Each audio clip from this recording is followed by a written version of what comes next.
Covering the 67 mass shooting this year, this time at MSU. Old Erdogan video resurfaces where he offers contractors. Erdoğan ne? Yazdın geldim. Aynen.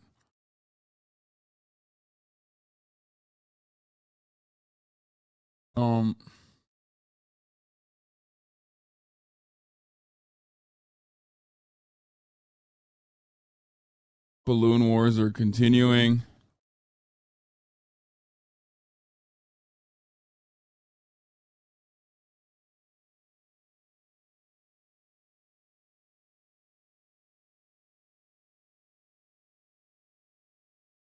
Happy Valentine's Day. Get in now.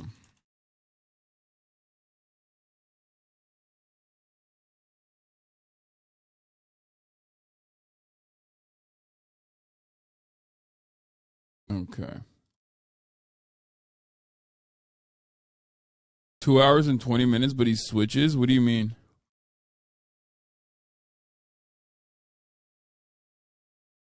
Yeah, the shooter from yesterday, the MSU shooter was known.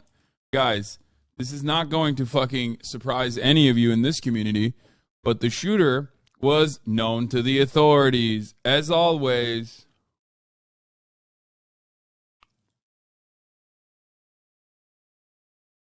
And he had no affiliation with the university, but he had an affiliation, or at least like the prior knowledge. The police had prior knowledge over him. Oh, man, I'm so shocked. What? That's crazy.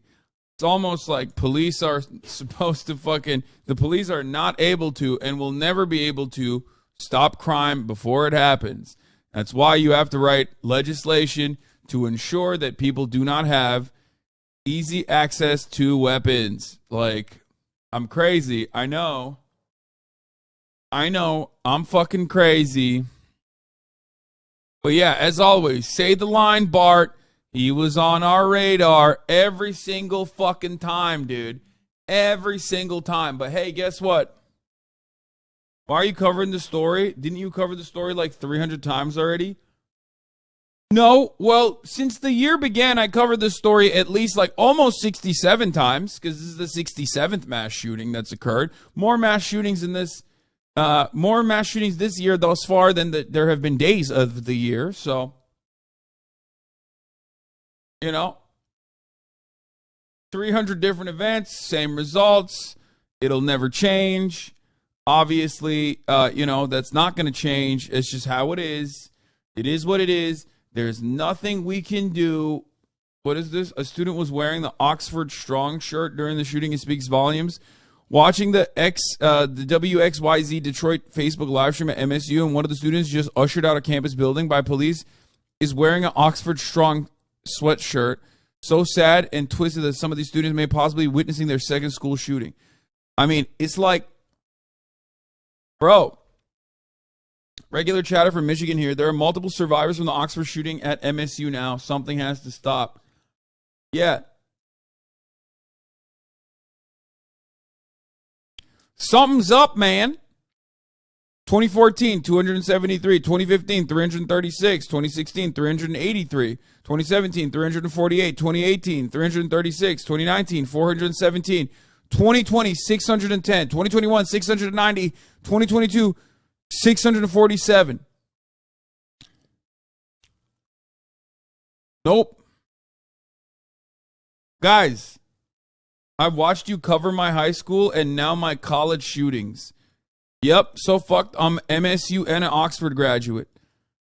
Yep, there you go. This is, dude, this is America.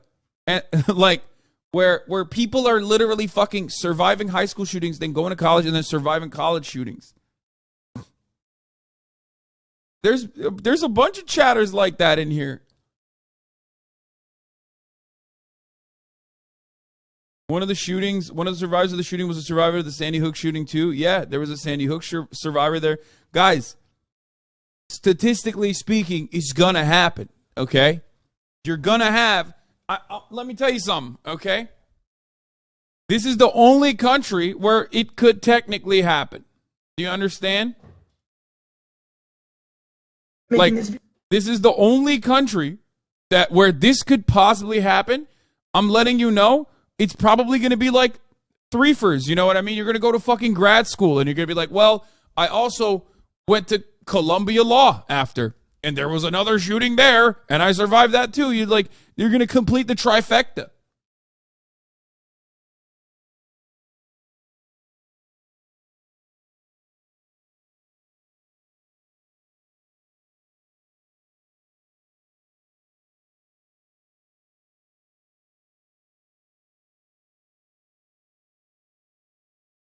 Yeah, the shooter from yesterday, the MSU shooter was known.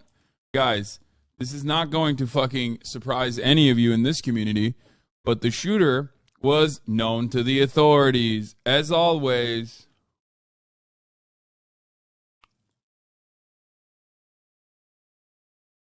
And he had no affiliation with the university, but he had an affiliation, or at least like the prior knowledge.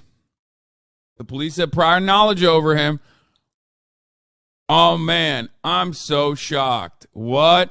That's crazy. It's almost like police are supposed to the police are not able to and will never be able to stop crime before it happens. That's why you have to write legislation to ensure that people do not have easy access to weapons. Like, I'm crazy. I know, I'm fucking crazy. But yeah, as always, say the line, Bart. He was on our radar every single fucking time, dude. Every single time. But hey, guess what? Why are you covering the story? Didn't you cover the story like 300 times already? No, well, since the year began, I covered this story at least like almost 67 times, because this is the 67th mass shooting that's occurred. More mass shootings this year thus far than there have been days of the year. So, 300 different events, same results. It'll never change. Obviously, that's not going to change. It's just how it is. It is what it is. There's nothing we can do. What is this? A student was wearing the Oxford Strong shirt during the shooting. It speaks volumes. Watching the WXYZ Detroit Facebook live stream at MSU, and one of the students just ushered out a campus building by police is wearing an Oxford Strong sweatshirt. So sad and twisted that some of these students may possibly be witnessing their second school shooting. I mean, it's like, bro, regular chatter from Michigan here. There are multiple survivors from the Oxford shooting at MSU now. Something has to stop. Yeah. Something's up, man. 2014, 273. 2015, 336. 2016, 383. 2017, 348. 2018, 336. 2019, 417. 2020, 610. 2021, 690. 2022, 647. Nope. Guys, I've watched you cover my high school and now my college shootings. Yep, so fucked. I'm MSU and an Oxford graduate. Yep, there you go. This is, dude, this is America. And like, where people are literally fucking surviving high school shootings, then going to college and then surviving college shootings. There's a bunch of chatters like that in here. One of the survivors of the shooting was a survivor of the Sandy Hook shooting too. Yeah, there was a Sandy Hook survivor there. Guys, statistically speaking, it's gonna happen, okay? You're gonna have, let me tell you something, okay? This is the only country where it could technically happen. Do you understand? Like, this is the only country where this could possibly happen. I'm letting you know, it's probably going to be like threefers. You know what I mean? You're going to go to fucking grad school and you're going to be like, well, I also went to Columbia Law after, and there was another shooting there, and I survived that too. You're going to complete the trifecta.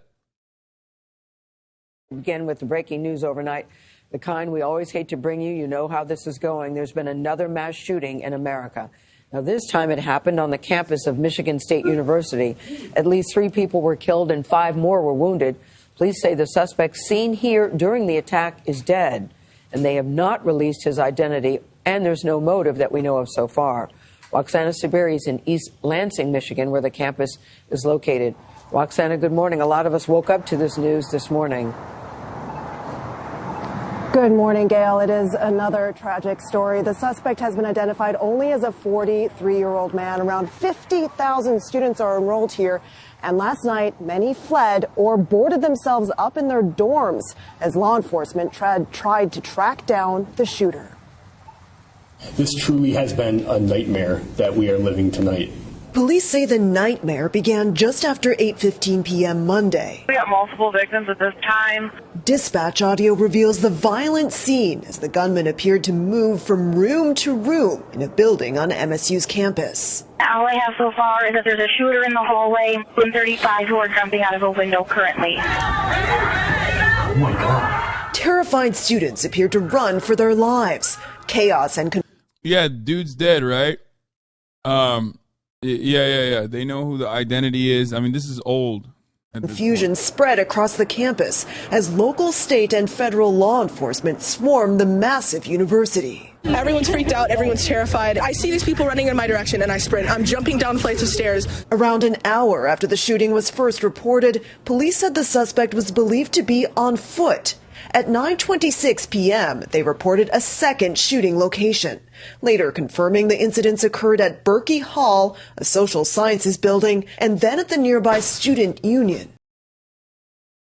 All right, let's get back to the MSU thing. These photos of the alleged gunman, described as a short-statured black male wearing a jean jacket, red shoes, and a baseball cap. He was a manly.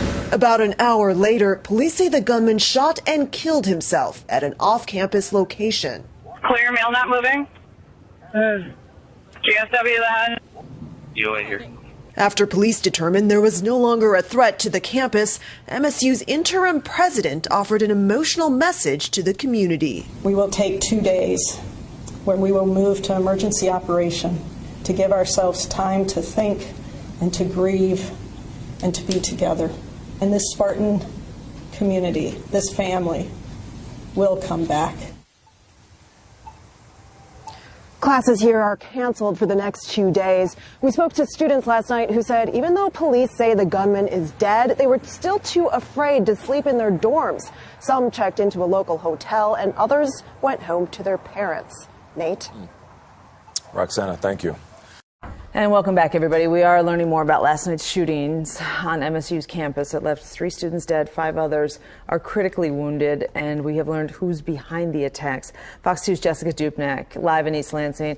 Jess. Apparently, this is there's new developments on this. Classes are canceled for the week now, not just for 2 days. For the record, for those of you, there's new information on this. You're just doing a great job. I know it's been a really long night, long morning for you, but we appreciate you being there so much and bringing such important information. Yeah, and really this is a testament not to the media, but really to the law enforcement and the medical professionals that have been literally up all night trying to sort through this mess. I want to get to some breaking information that I was just able to confirm regarding the shooter, who his name is Anthony McCrae, and I'll now refer to him as the shooter for the duration of the report, a 43-year-old from Lansing. We're learning a little more about his past. I'm just getting some information from the Michigan Department of Corrections right now about his prior offenses. I guess he has 4 counts between 2006 2008 of driving on a suspended license. Again, a more serious charge in 2019 here in June of 2019 in Lansing. I guess he was found by police heading to his store. He had a weapon on him. He was stopped by police. That weapon was not registered, and he did not have a concealed pistols license to be traveling with that weapon. He did end up pleading guilty to that felony charge and served probation time for that. That just gives a little indication that obviously this shooter has a past with weapons. Now, as far as motive, we have really no indication at this point what his motive, why he chose Michigan State University on February 13th to carry out this attack. It's something in details that both Michigan State police and the FBI are keeping very close to the vest. But a little recap of what we've been talking about all morning. We are standing here in front of Berkey Hall. That was the initial scene here on campus. That shooter moved a couple doors down to the Union to carry out the rest of the attack. Now, we got an indication from Michigan State Police what it looked like on the ground when that call went out shortly after 8 o'clock. Let's take a listen to the Deputy Chief of Michigan State University Police. There was a absolutely overwhelming police. Yeah, he was on the radar of law enforcement, dude. What do you expect? Bro, their radar is he's always on the radar. Every guy is on the radar. It's so odd because we have laws supposedly around this shit, whether it be some semblance of red flag laws, whether it be some kind of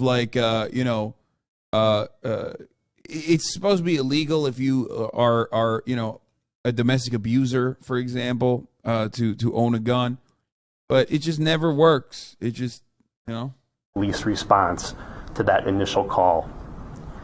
We had officers in that building within minutes, and in that building. Wait, never mind. Michigan does not require background checks for long guns, have a red flag law, disarm domestic abusers, restrict assault weapons, limit magazine capacity, or regulate open carry. Yeah, I mean, yeah. Yep.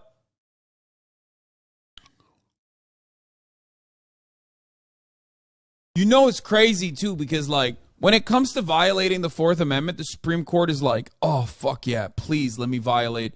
Please, bring any kind of, when it comes down to, protecting abortion, protecting, straight up regular medical procedures that you may want to get as a whole as adult, the Supreme Court will never defend you. But God damn it, dude, if the state legislatures, if let's say in the perfect world, state legislatures are all blue, okay, across the board, both the House and the fucking Senate inside of the states are let's say deep blue, and they decide to do what Republicans do all the fucking time and genuinely push for this kind of thing. You bet your fucking ass that would be elevated to the Supreme Court so goddamn fast in violation of the the Second Amendment, and it'd be struck down so quickly, dude. Holy fuck, don't even think about it. You know what I mean? Don't even imagine.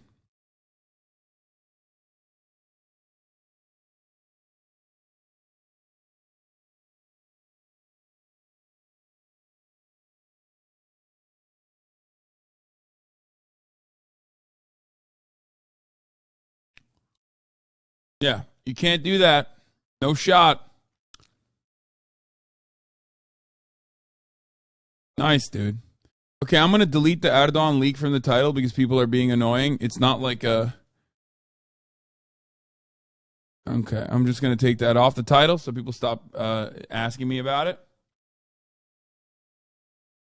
Okay? Cover that later when I get to it. It's not even a leak. It's just... It came out that he openly off zamanında birkaç sene önce 2019 senesinde galiba off vermiş developerlara, Kahramanmaraş'taki ve her yerdeki developerlara ve ondan sonra da AK Parti'de AKP hep bu malzeme kaçıran şerefsiz orospu çocuğu olan müteahhitlere yapmışlar, af vermişler, izin vermişler çalmalarına basically. It's just old audio of known corruption. Exactly. Oldu mu? Anladınız mı? Encountered several students who were injured. We can confirm that 2 of the deceased were in Berkey Hall.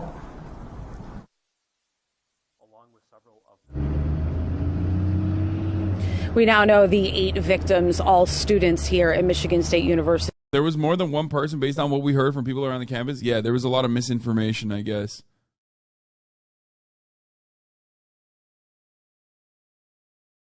3 of them sadly found dead.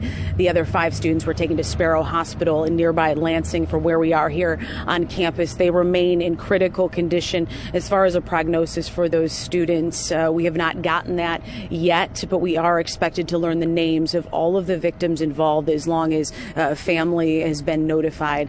But just a very calm, quiet scene here on campus. University will be closed or on modified operations for the next 2 days, then classes canceled until Monday. But sort of rewinding back to last night, being here really throughout the night, just an amazing law enforcement response here. Hundreds of officers from across the state ascended here in East Lansing. It was that response and really a testament to the students and the folks here in the East Lansing area. It was a tip that led to the shooter. As police moved in on the shooter, he, of course, as we've been reported, shot himself and was found deceased. But again, we were just learning, and we talked about at the top there, that this shooter does have a prior history, driving on a suspended license, but also a more serious charge of a felony firearm charge. He was caught with a weapon in 2019 in Lansing and was later charged and served probationary time. But we will hopefully learn more about motive, because I think that's really a big question, aside from, of course, all of the thoughts and prayers for this community, is the question why, and we're left hanging with that as of this morning. Send it back to you guys. Hey, Jessica, a question for you. As we were listening to police scanner traffic last night, and calls were coming in fast and furious of reports of gunfire, reports of somebody banging on a door, how does law enforcement create a perimeter, or how do they sweep all these buildings? We know there are hundreds of buildings on campus, and some of these old buildings filled with all kinds of nooks and crannies. So what is the approach when it comes to searching for a gunman on the loose in such a vast area? Oh, yeah, Dina, you're familiar with campus. We're talking about 400 buildings here on campus alone, not to mention, obviously, this is a metropolitan area in East Lansing and Lansing. The sad part about all of this is these officers are extremely well trained in searching for shooters, because it has become so common. Bro, they're so well trained in searching for shooters that they couldn't find him, apparently, where he was like walking around fucking campus. And also, on top of that, like, bro, there is never a fucking, I guess the campus is really big, but there's never a moment where local news won't use any fucking instance to just do propaganda. Like, literally, it's like, they hit a couple buttons, okay? First button they hit is thoughts and prayers. Nobody knows how we could have avoided this. Thoughts and prayers is all we got. And then the second button they hit is like, thank God for our police, our boys in the blue.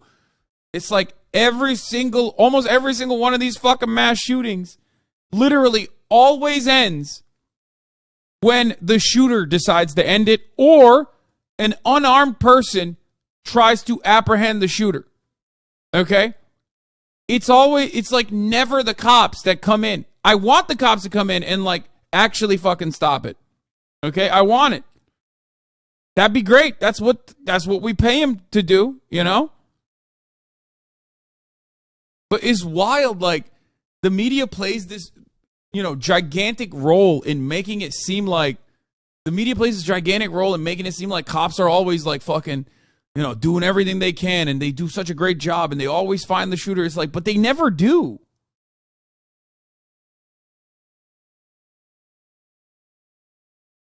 They never do.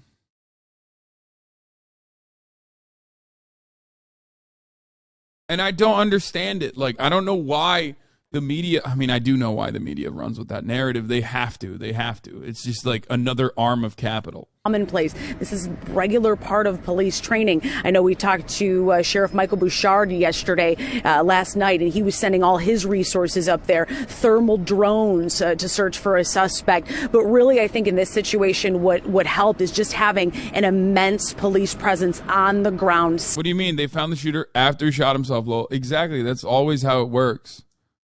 scouring, looking, and not to mention, and I have to give it to Michigan State University Police, and I've yet to see something like this. They were so quick to get a suspect picture out, keep the media informed, and it was all over social media. That image we saw, the shooter with the red shoes and the hat and the jean jacket, and it was ultimately someone who spotted the shooter, called police, and they moved in. But a terrifying 4 hours. Again, I don't need to tell you, but just a terrifying 4 hours here in and around campus.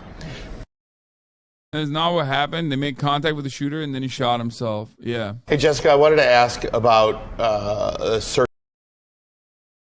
That is, again, an incredibly fucking... That is, again, he's done with the shooting. He's done the mass shooting. He's done with the shooting.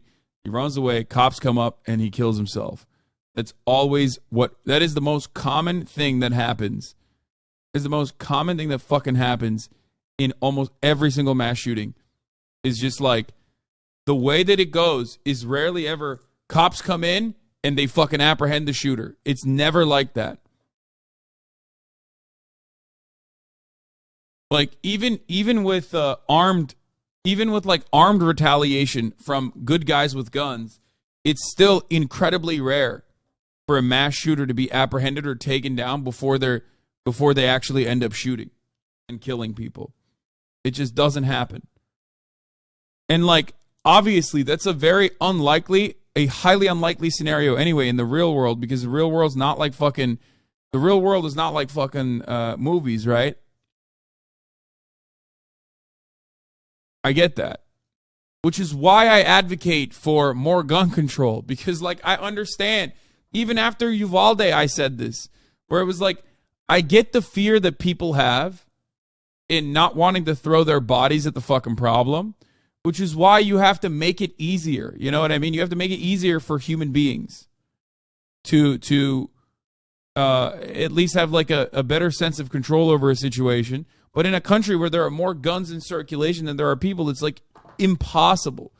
So the gun control argument is literally a pro-cop argument when you think about it. Even though a lot of these fucking dickheads are, super, super pro-gun themselves, they just don't realize that, like, yeah, it's better for everyone if there was more control over weapons and how they circulate. Yeah, sometimes they do come in and they shoot the good guy with the gun. That's why one of the main things in the concealed carry training courses is to, like, they teach you one of the first things they teach you is, like, immediately identify to the cops that you're a concealed carry holder. Search warrant. Reportedly, there was a search performed on a residence last night. Was that the shooter's residence? Do we know? What do we know about that?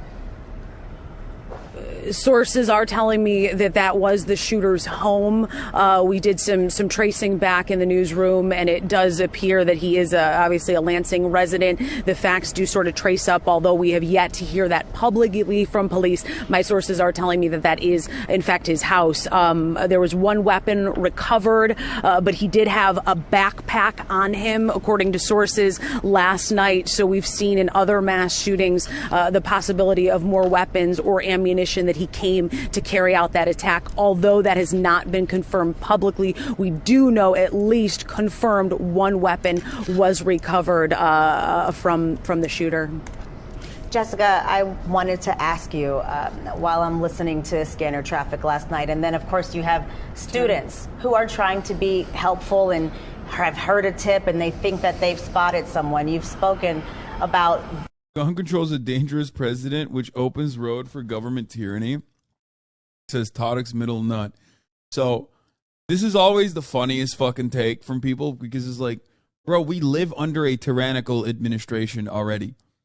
You're just stupid enough not to recognize it. What do you mean? What more tyranny is the government going to do? Are they going to come to your home and, like, forcibly make you queer or something? Is that what you think is government tyranny? Like, what the fuck are you talking about? You think the American government gives a shit about you? You think the American government is doing good things in general? No. You're just dumb and think that it's fine. Everything is all right because you can get your jalapeno poppers at Applebee's. Okay? Like, the government's tyrannical. I don't see you fucking fighting against it with your weapons. So shut the fuck up.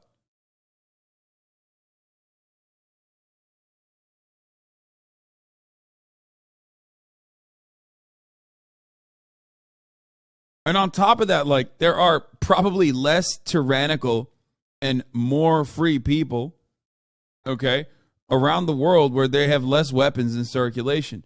I would say that it's tyrannical to paywall healthcare. I would say that it's tyrannical to not allow people to survive in this country. It's tyrannical to fucking jail, it's tyrannical to jail people who are addicted to drugs. It's tyrannical to have the highest prisoner population per capita. Okay? That's a police state. That's a prison state. That's the state that we live in. There are countries with far lower prisoner per capita numbers.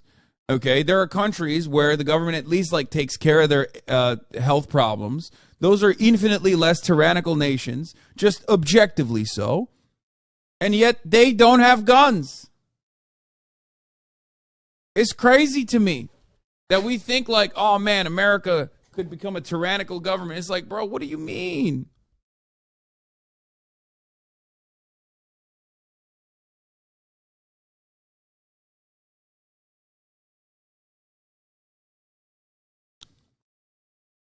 I mean, what do you think? I think it's fucking personally tyrannical that we got kids who have survived 2 mass shootings in a row. You know what I mean? That's pretty tyrannical. That the government doesn't do shit about that, that's wild. It's insane.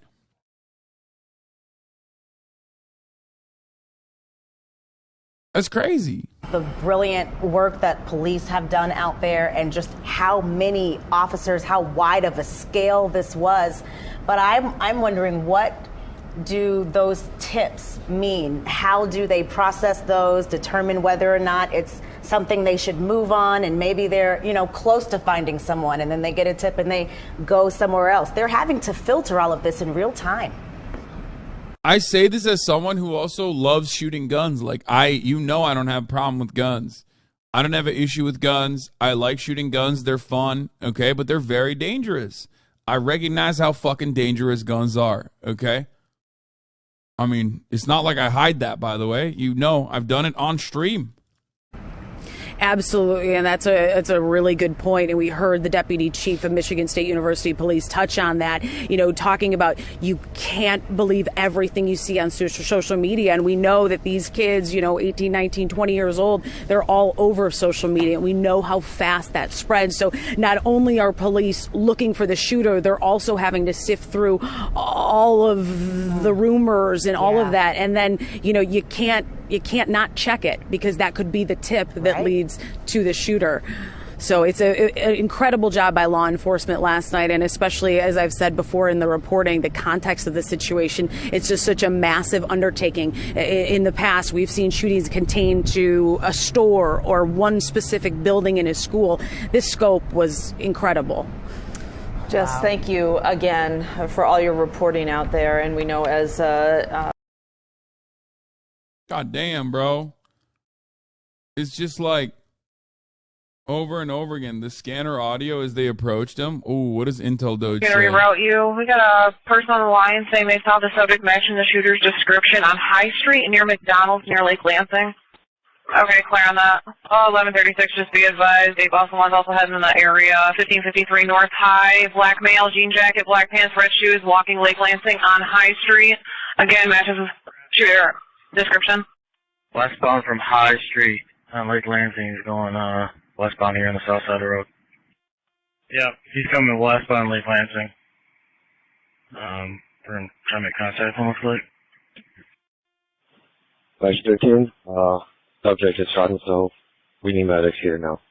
I'm actually going to reroute you. We got a person on the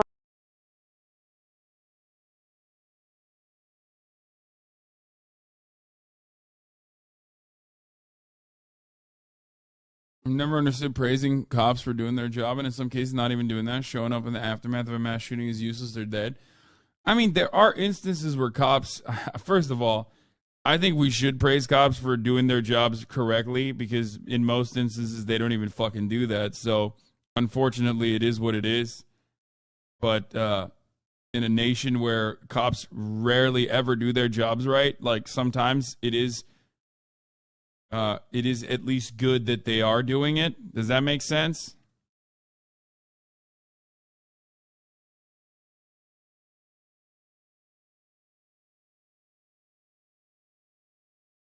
They just don't, because they don't do it.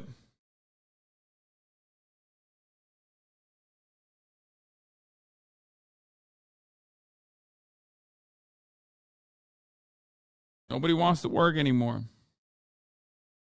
Anyway, let's talk about this. So the reason I'm making this video right now is because it is almost 1 a.m. and I am currently directly across the street from where the shootings at Michigan State occurred. I am 21 years old, and this is the second mass shooting that I have now lived through.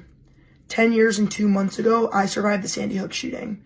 And when I was crouched in the corner in school in Newtown, Connecticut on 12/14/12, I was hunched in the corner with my classmates for so long that I actually got a PTSD fracture in my L4 and L5 in my right lower back.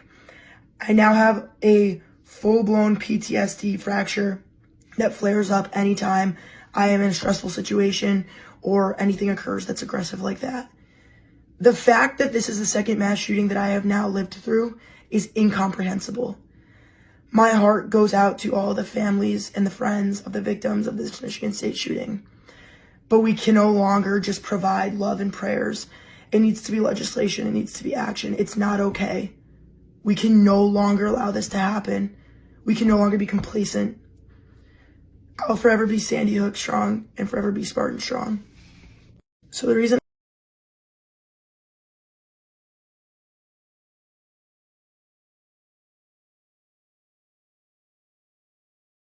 I just, what do you say to that?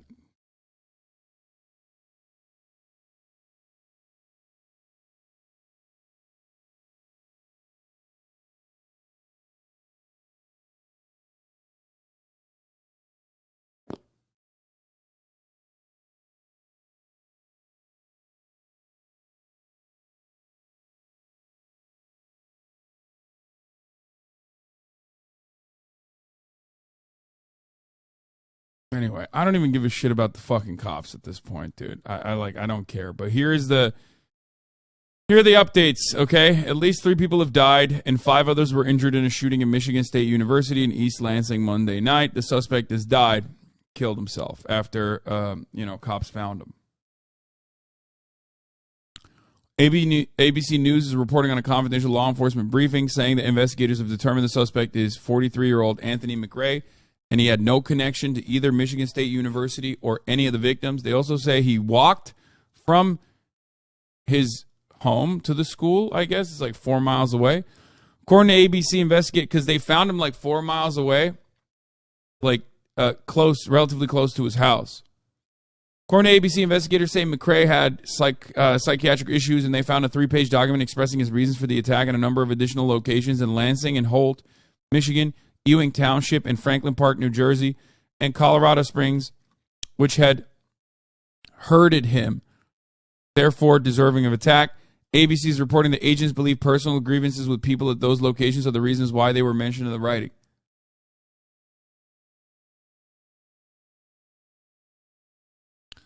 No access to fucking health care, easy access to guns, let it rip.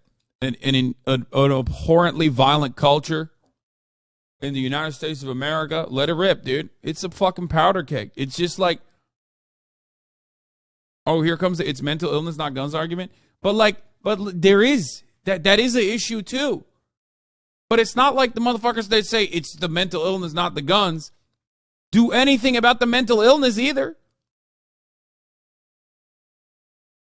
They just do it as a quick counter to deflect away. It's so fucking insane. This country is just completely insane, dude. Completely insane. We have all the issues, so you can point to any of them. You can point to poverty. You know what I mean? You can point to the remnants of an abhorrently violent culture as a consequence of our imperialist bloodshed that we conduct the way that we conduct ourselves overseas, the way that we have normalized that violence, the way that that violence has come back home. It's like the fucking assholes who always say, oh, what about our homeless veterans? Every time immigration comes up, they're like, we're not even taking care of our homeless veterans. It's like every other day of the week you spit on them, dude. That's the one time you bring homeless veterans up, is to use them as a talking point against immigrants.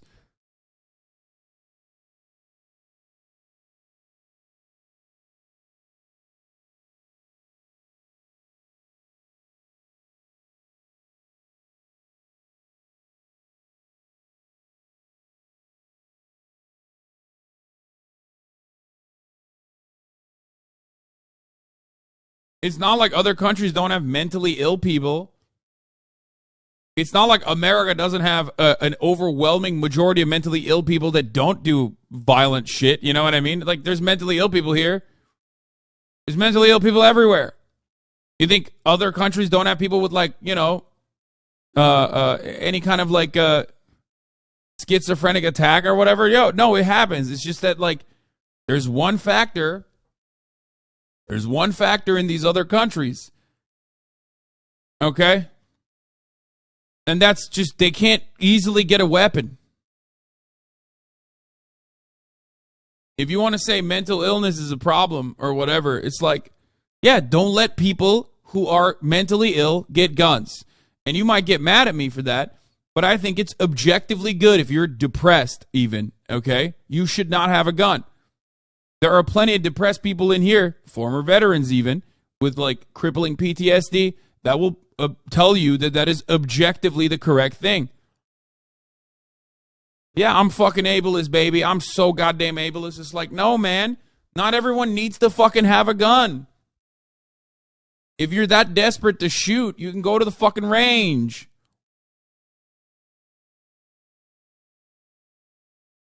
If you are severely mentally ill and you have a weapon, you are a harm to yourself, first and foremost, and others around you, of course, but definitely to yourself. You can get mad at me for saying that, but it's just objectively true. I'm on disability for mental health in Canada. I also grew up hunting and trapping. I do not have firearms. There you go. What's up with this shit? Like, what is this? Oh, well, I'm neurodivergent and a minor, sweaty. I need to have a gun. Like, no, fuck off. No, you don't need to have a gun. My brother-in-law was an Iraq vet with combat-based PTSD, shot himself. There you go. If you have severe PTSD, if you are, like, if you have, you know, chronic depression and you own a gun, it's just like you're really reducing the odds of survival there. You know what I mean? And I'm using depression because most of the time people who have depression are not even harming other people. They're just harming themselves, right? So even if it's just you saving yourself from yourself, it's the right thing. The fact that, like, we don't do the mental health evaluations before we allow everybody to have a gun is insane. You can't say mental health is a problem in this country, not the guns, and then turn around and block every bill that would ever suggest a mental health evaluation before you can fucking use a gun. I have never understood why people think that it is crazy that we do not at least have the same level of restrictions in firearm ownership as we do for driver's licenses, okay? I will never understand that. Waiting period laws have proven the lower rates of suicide. States with such laws had 51% fewer firearm suicides than states without. Another study showed that these states also experienced a 17% decrease in gun homicides. Over 900 firearm homicides could be prevented each year if every state implemented waiting periods. Damn, bro, but have you possibly thought about the reality that, like, guns are fun to shoot and I want them immediately? Back to MSU, we talked about the student who experienced a mass shooting. Anyway, the briefing said the subject claimed in his letter that he's the leader of a group who would pursue his agenda on his behalf, and the FBI has yet to gather information confirming any threat to the list of locations or involvement from other parties.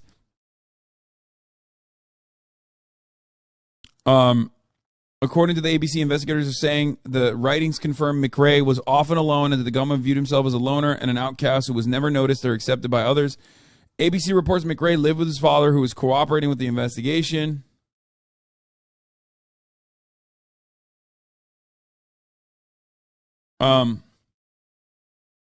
Anyway, President Joe Biden has finally issued his first remarks on the shooting at MSU, speaking at the National Association of Counties. This is what he had to say. Before I begin, I want to take a moment to say our hearts are with the students and the families of Michigan State University. Last night I spoke with Governor Whitmer, and I got a lot of thoughts, Jack, and I got a lot of prayers. I'm going to go pee. I'll be back in a second. The state and local folks, and you don't understand. 5 seriously injured. And it's a family's worst nightmare. It's happening far too often in this country. Far too often. While we gather more information, there's one thing we do know to be true. We have to do something to stop gun violence ripping apart our communities. Ripping apart.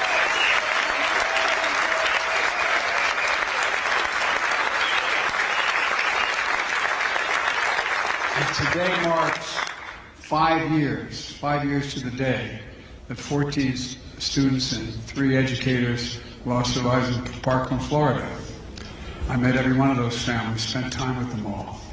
And a lot of you here have to confront violence in your communities every single day. We took a big step toward passing the most significant bipartisan gun legislation in 30 years. Ghost guns and other things, background checks, but there's a lot more work to do. And I'm committed to getting it done with all of you. Some of you know that, and I'm going to say something that's always controversial, but there is no rationale for assault weapons and magazines that hold 50, 70 bullets.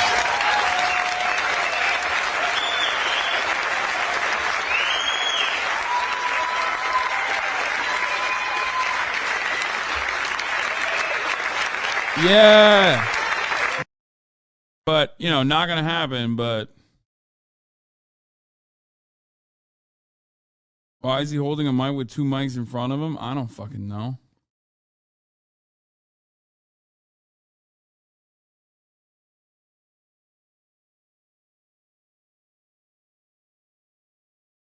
You miss Joe Biden literally talking about your specific individual taxes? That's crazy.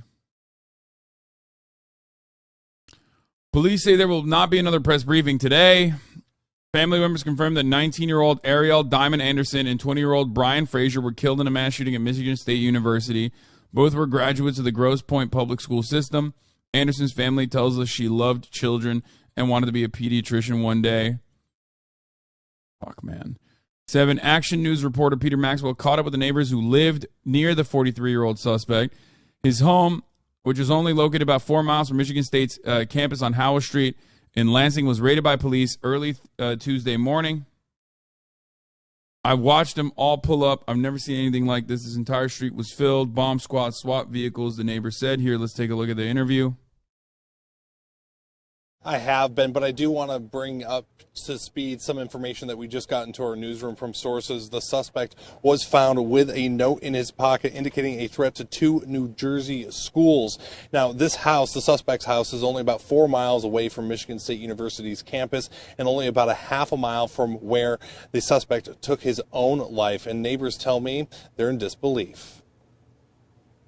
You always hear everybody say it, peaceful, quiet people. You would have never imagined something like this. It's this house on Howe Street in Lansing where the alleged shooter and his father called home. But last night, this quiet block off the beaten path was filled with police. I watched them all pull up and it was, I've never seen anything like that. This entire street was filled. Like I said, bomb squads, SWAT vehicles.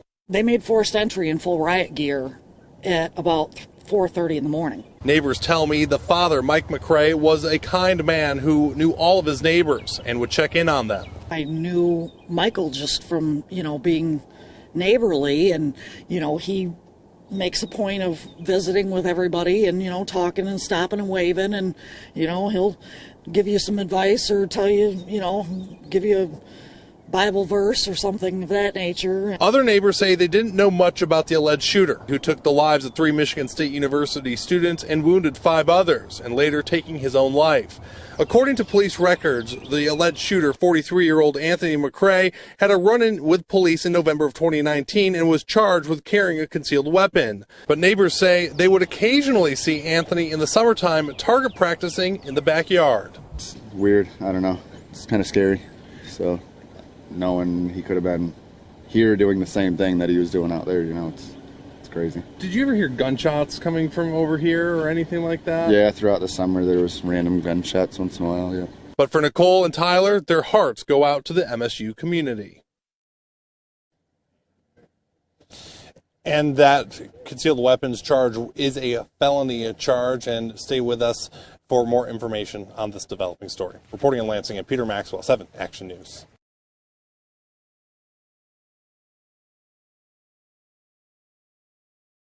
It was an emotional reunion between parents and students at Michigan State University this morning after a deadly mass shooting on Monday. We're focusing on healing. My baby's afraid, said one of the parents picking up her daughter. Here's some interviews from the parents.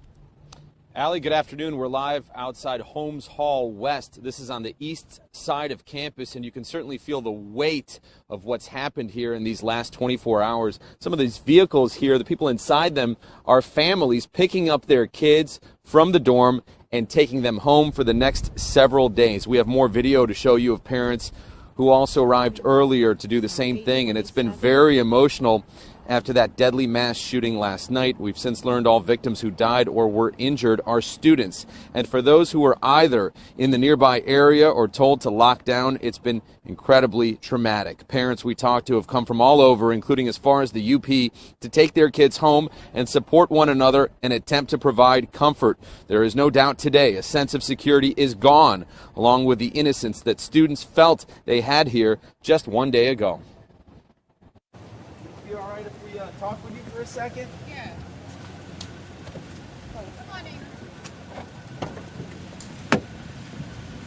She called me about 8:27, and she was really frightened. They didn't know where the shooter was. We're focusing on healing. We're asking for a lot of prayers. I am, my baby is afraid. I always thought that it could happen anywhere. I never thought it would happen here. I've always loved MSU. My sister went here, my brother went here. What was your thought process as you decided to get in the car and come down here from the UP? We got to save her. You know, best thing they could do is lock down in the room, which they did. I mean, I'm freaking out even right now. I don't feel safe. My next place is go home for the next week. I don't want to return. I went to, college, 4 or 5 years ago, and I wouldn't want to be here. I wouldn't feel safe. And over we see parents hugging their children, picking up their belongings, ready to take them home. Our hearts go out to all those impacted by this tragedy. And coming up at 5, a closer look at security procedures that will now certainly be evaluated here at Michigan State. Live in East Lansing, Simon Shayket, 7 Action News. Simon, thank you so much for bringing us the latest. MSU police said they appreciate the community's patience as they're working on recovering items left in Berkeley Hall in the Union. They hope to return the items to their rightful owners. One of the 3 victims killed in the mass shooting at Michigan State University Monday evening has been identified as Alexandria Werner. According to a letter sent to the families of Clawson Public Schools, Werner was a 2020 graduate of Clawson High School. Alex was and is incredibly loved by everyone. It's topping our newscast at noon. The identity of one of the 3 victims shot and killed at MSU's campus last night. Good afternoon. I'm Allie Hoxie. The Clawson School District sent a letter to its families informing them that one of the 3 students killed was a 2020 graduate of Clawson High School. She was identified as Alexandria Werner, who went by Alex. The letter describes Alex as incredibly loved by everyone. She was a tremendous student, athlete, leader, and exemplified kindness every day of her life. The letter goes on to say, if you knew her, you loved her, and we will forever remember the lasting impact she had on all of us. The school has a crisis response team available to help her former classmates cope. I don't get it. Like, I don't understand how the media covers this every fucking day. And like, one of the first points that they like should immediately go to at this stage, every single time this happens, is just that it should not be happening, and we should be looking for ways to legislate away this problem. And that is completely outside of the bounds of reason for everyone. It's just like thoughts and prayers. That's it.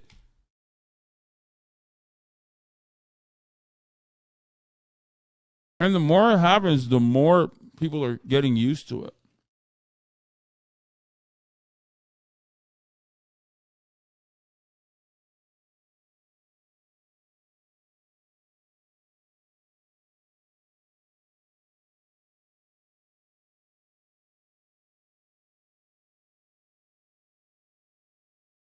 I don't know. Here's the doctor. Good morning, who everyone. talked I'm about Dr. Denny Martin. I'm the interim president and chief medical officer at Sparrow Hospital, Lansing.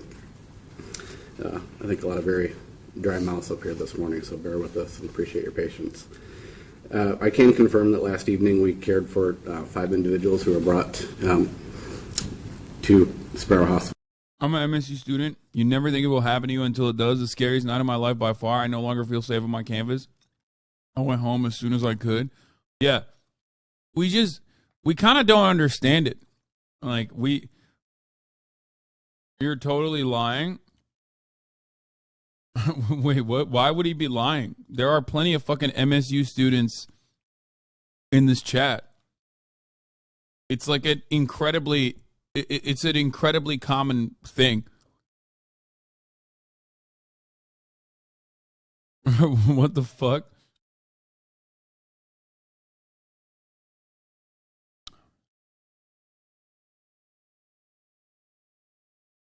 There's people that live in the area. There's people that go to that school in here.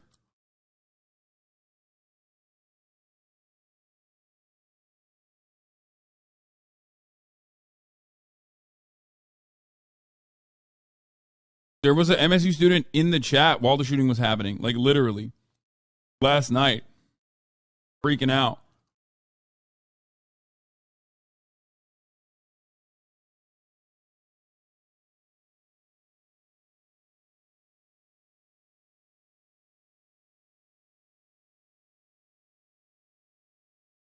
Shut your ass up.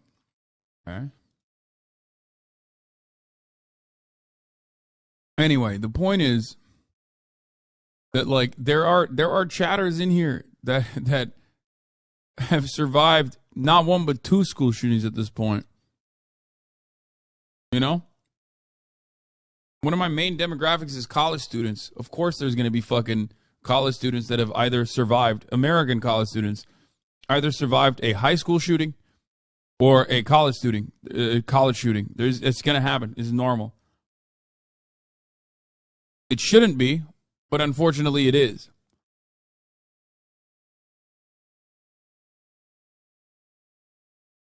Well, from East Lansing campus, the team in our level 1 trauma center with our emergency medicine physicians and trauma surgeons were waiting for them upon their arrival.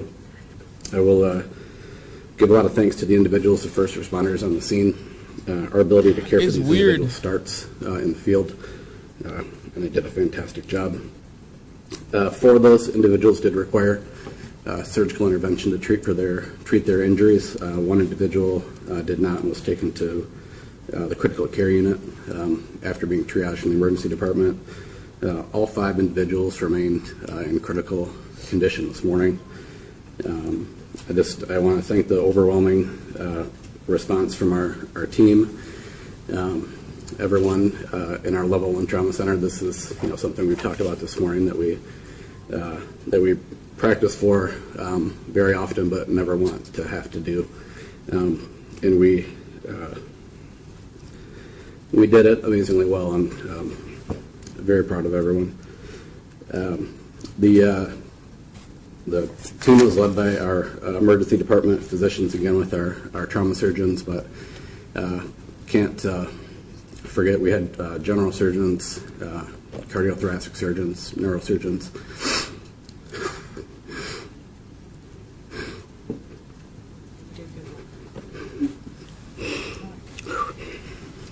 Didn't get a lot of sleep last night, sorry.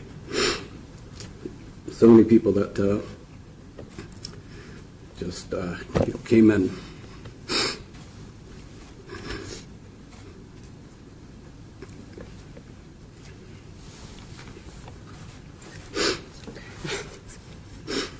We received a lot of texts that were just, I'm on my way.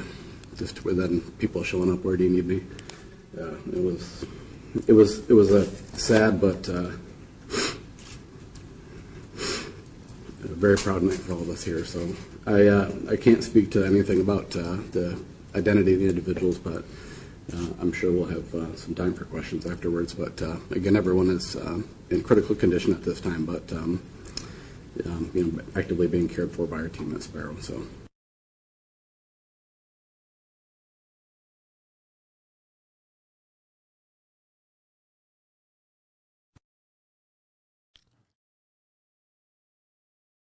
Good Morning America talked to a Michigan State student who said he heard the gunman shoot inside his classroom at least 4 times. His 2 students in the class were injured during the shooting.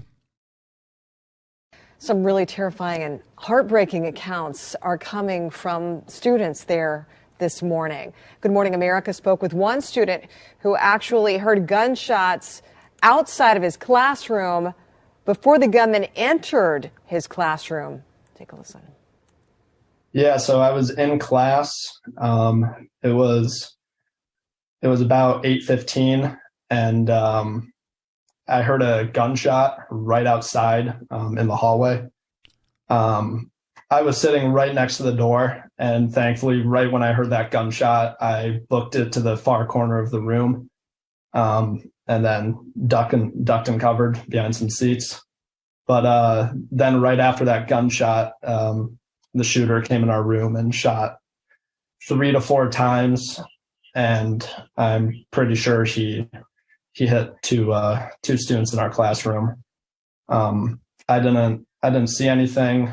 I didn't see what he looked like or anything like that because I was hiding. But once he shot those rounds, we waited about 30 seconds to a minute, and it was silent. So we started breaking open one of the windows. And while we were doing that, one of the students in our classroom, I'm not too sure who he was, but he was looking for like a T-shirt or something to help one of the students who must have gotten shot. And then, once the window was open, me and 4 other people, and I'm assuming, I sure hope the rest of the class, we booked it out the window. An absolutely harrowing ordeal. That was Dominic Malotky.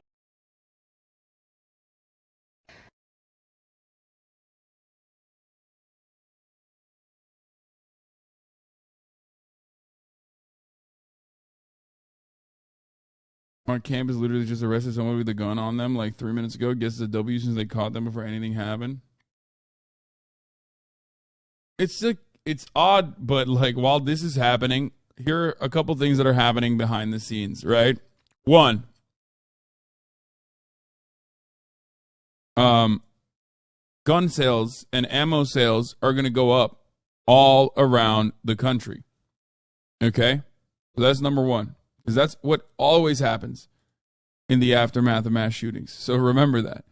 Like, the gun lobby loves mass shootings. They're like, oh, fuck, we're going to sell more guns. Because people are afraid that, like, the government's going to come and take your guns away. Okay? I mean, and on top of that, the other thing that's happening is the active initiatives that state legislatures are passing to like make it easier to bring guns to college campuses and other places. Like there are states in the United States of America where, you know, there are states in the United States of America where, you know, there are no gun-free zones, for example.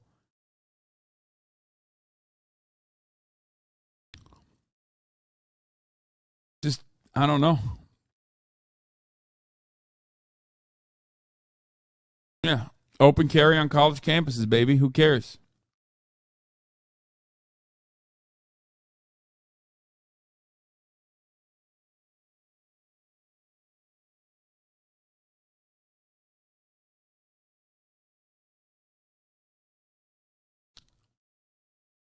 In Georgia, you can legally carry on campus except classrooms, libraries, and offices. A mass shooter is technically not breaking the law until they bring him to class. Yeah. That's cool. I like that. Seems normal.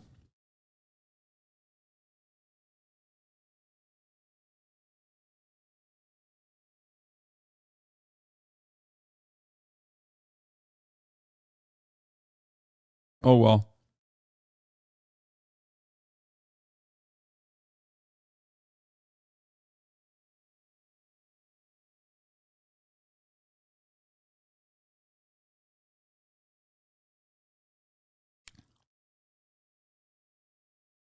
A reminder when Republicans inevitably blame mental health for the shooting at Michigan State. School-based mental health services. 205 names on the Republicans.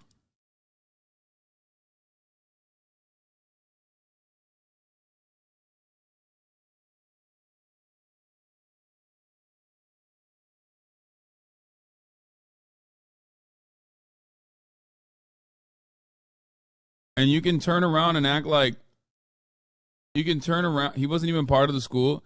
It doesn't matter. It doesn't matter that the guy wasn't a part of the school. Before you fucking lose your mind and try to hyper focus on, oh my God, dude. You're so fucking stupid. It is so pedantic. It's so idiotic to laser in on that, like as though there are adequate mental health programs and treatments that the Republicans have advocated for and have pushed for throughout history, that this one instance is like a one unique one.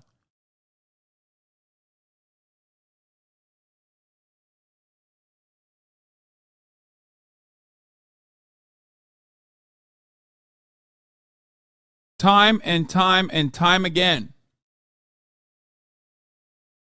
Republicans and Democrats both, if we're being 100%, have prevented measures from passing.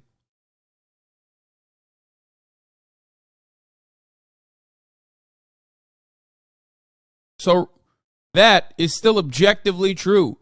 It is objectively true that the government does not give a shit about mental health and is just simply using that as a talking point. Stop giving in to these idiots by, defending this talking point as though it's a serious